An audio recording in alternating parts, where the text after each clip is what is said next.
When you're performing for hundreds and millions of people for the Super Bowl halftime show, you probably assume you'd be making quite a lot of money, right? Well, the NFL said una reverse card to Usher because he's making a whopping $0 from his performance. Yeah, you heard me right. Due to the marketing value of the 13-minute show, it wasn't completely free because he's expecting to see some form of payout at a later date. This is because just 2 days before the Super Bowl, Usher's new album called Coming Home was released, and they were hoping that his performance would push people to stream it, which of course would generate money. According to Forbes, Rihanna's 2023 performance for the halftime show caused her digital sales to increase by 390%. This was a huge spike for the sale of her Fenty Beauty. And similarly, Usher has licensing agreements in place for a fragrance line and cognac brand Remy Martin, which would potentially lead both brands to have a sales increase following the game.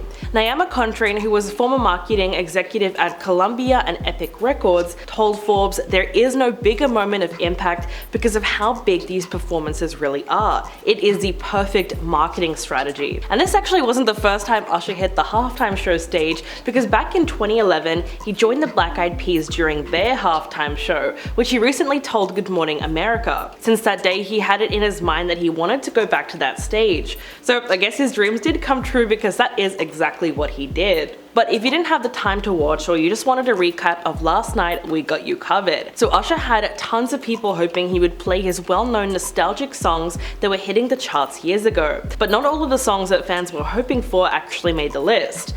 Like DJ Got Us Falling in Love Again, that was a big one. Plus, before the Super Bowl started, so many people speculated that Justin Bieber would be Usher's surprise guest, because Somebody to Love was an iconic collaboration. But unfortunately, that didn't end up happening, though Alicia Keys did hit the stage to sing My Boo. However, viewers noticed that while she was singing, she unfortunately suffered from a voice crack, which many believed was because of all the rehearsing. She also wasn't the only one to join Usher on stage, because Lil Jon joined him for their hit song OMG, and Ludacris was also there to perform Yeah. Oh, and how could we forget her, who was also a special guest on this very big night. As of the reactions of the overall performance, it appears to be quite mixed. The energy on stage was quite high, as he even performed on roller skates for a bit, which is something I personally haven't seen before. And on X, of course, it was flooded with reactions, with one person writing, Usher adding Lil Jon and Ludacris to the halftime Super Bowl show.